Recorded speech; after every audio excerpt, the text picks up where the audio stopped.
Hi and welcome back to Let's Talk About It. So today I want to talk about no-fly zones over Ukraine. Now, about a week ago, shortly after this conflict started, Secretary Blinken of the USA thought it might be a good idea to use bases in some NATO countries near to Russia to launch airstrikes from against the Russian military within Ukraine. Now, it was very quickly sort of realised that the consequences that might have.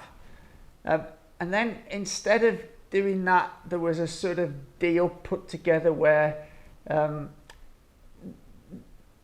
Poland were going to swap some planes or give some planes to the US, and then they were going to be used for airstrikes on Russian positions within Ukraine, because Poland were absolutely steadfast that they didn't want to launch airstrikes from Polish territory. And then it sort of all went kind of quiet. I think the NATO countries realised what the consequences would be of launching sort of a no-fly zone in Ukraine. And I'll just explain that for anybody who's unsure. So if you've got to look at the scenario. So let's say, for example, a number of NATO countries sort of instigated a no-fly zone in and over Ukraine. Now, what would happen if some Russian fighter jets or planes come into that airspace? You know, what would they do? So they would either have to call Russia's bluff, or more likely they would have to shoot those planes down. Now, Russia have already said they will retaliate against countries that give active military assistance to Ukraine. So it would be seen by Russia as an act of war. Now, let's take, for argument's sake, it could be any one of those NATO countries, but let's say for the sake of this argument, it was Poland, and some jets that were launched, some NATO jets that were launched from Poland, then shot down some Russian aircraft over Ukrainian airspace.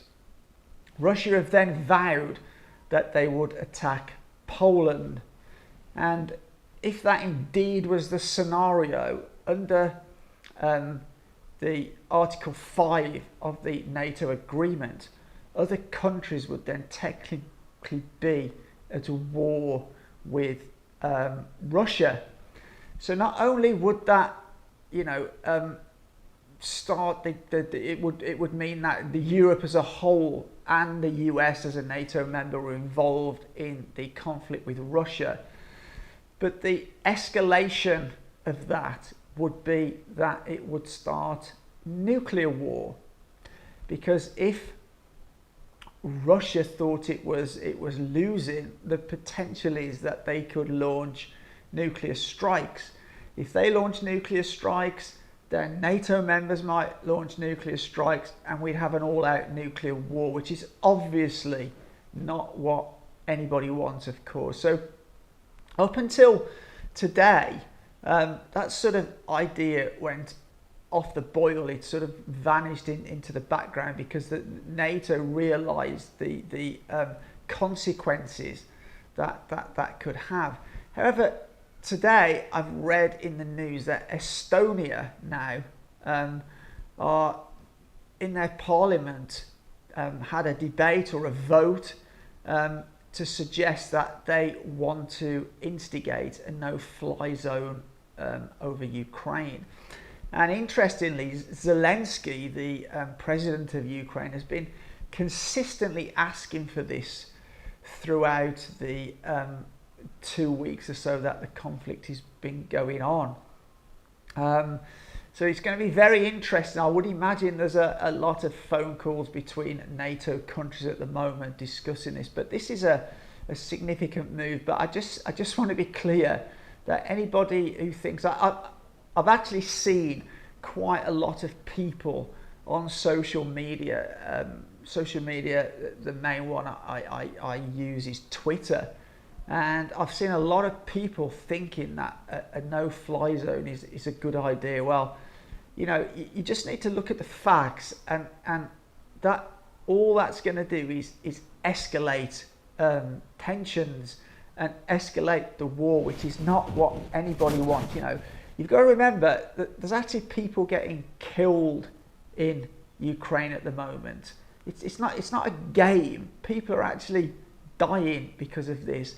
And right now, all I see the West doing is trying to escalate the situation. You know, the US and the EU and the UK, they seem to be in some sort of race to keep offering up more weapons to Ukraine.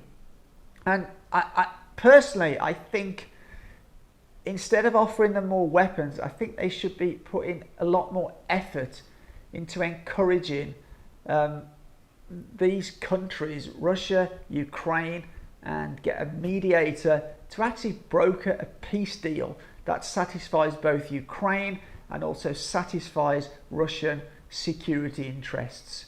And personally, I think they should spend more time doing that instead of keep talking about no-fly zones and sending Ukraine more weapons. Anyway, that's all for today's video. Would love to know what you think in the comments. But as always, for now, take care.